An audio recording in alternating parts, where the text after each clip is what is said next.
समास और बहुब्री की। कर्मधारय समास, द्वंद और द्विगु बहुब्री ये समास बचते हैं, इनको हम देख लेते हैं। तीसरा समास है कर्मधारय समास, जिस समास का उत्तर पद प्रधान हो तथा पूर्व पद उत्तर पद में उपमान उपमेय तथा विशेषण विशेष्य का संबंध होता है, कर्मधारय समास कहलाता है। ये आप डिफिनेशन केवल लिख लेना है और ट्रिक मैं बताता हूं यहां पर पहचानने की। ट्रिक क्या है? ट्रिक हमारे तीन शब्दों पर डिपेंड करती है, तीन वाक्यों पर, कि प्रथम पद अगर विशेषण होगा, ठीक है, दूसरे पद की तुलना की जाएगी, ठीक है, हमारा कर्मधारय होगा, विग्रह करने पर है जो और के समान के शब्द आते हैं बीच में उन्हें बोलने पर। मेरी बात समझ रहे हैं? जहां पर है जो, जहां पर के समान के शब्द आए उनको कर्मधारय समास बिना देखे लगा देंगे। अब जैसे महापुरुष, महापुरुष मतलब महान है जो पुरुष, ठीक है। चरण कमल, चरण के समान करण, कमल कमल के समान चरण, ठीक है ना। चंद्रमुखी, चंद्र के समान मुख। मृग नयनी, मृग के समान नयन।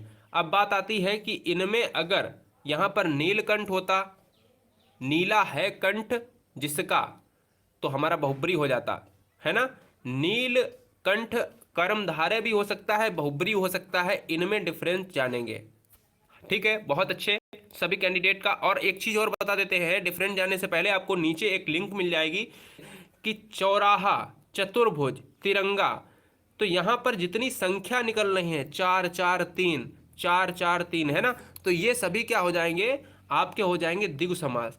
लेकिन यहां पर अगर चतुर्भुज की बात करें तो चतुर्भुज अर्थात चार भुजाएं हैं जिसकी, अर्थात विष्णु हो जाता, तो आप कहते सर कि यहां पर तो हो जाएगा बहुब्री।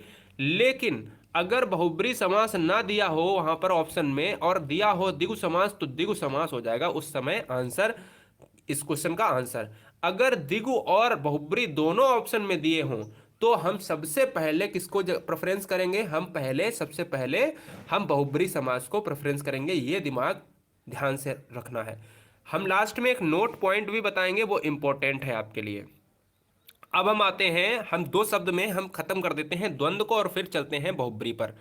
कि द्वंद्व समास, जिस समास के दोनों पद प्रधान होते हैं तथा विग्रह करने पर और अथवा लगते हैं। यार विग्रह करने पर जो शब्द है वो और या फिर अथवा या फिर एवं जो है शब्द अगर आते हैं तो भैया द्वंद्व कहलाते हैं। ट्रिक क्या है? ट्रिक पर, मेन मुद्दे पर बात आए। अब हमने देखा कि द्विगु समास में तो संख्या आ जाए, तिरंगा कुछ भी आ जाए, त्रिभुज आ जाए, तो हम मार देते थे। लेकिन ट्रिक है कि दोनों शब्द एक दूसरे के उल्टे होंगे, जैसे गुण और दोष, जैसे पाप और पुण्य, जैसे रात और दिन, ठीक है ना।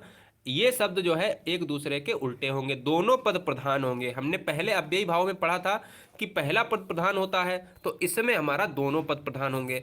जैसे रात और दिन, रात और दिन, रात दिन, यहाँ पर डैश लगा है तो समझ लीजिएगा कि 90% अगर यहाँ पर आपने देख लिया, 90 नहीं 99% अगर देख लिया कि अगर ऐसा सवाल दिया है और बीच में डैश लगा है तो वो भैया हो जाएगा आपका द्वंद्व, और बाद बाकी 1-2% वो हो जाता है हमारा अव्ययी भाव भी हो सकता है, ठीक है। रात दिन यानी उल्टे शब्द आपको देखना है, रात और दिन।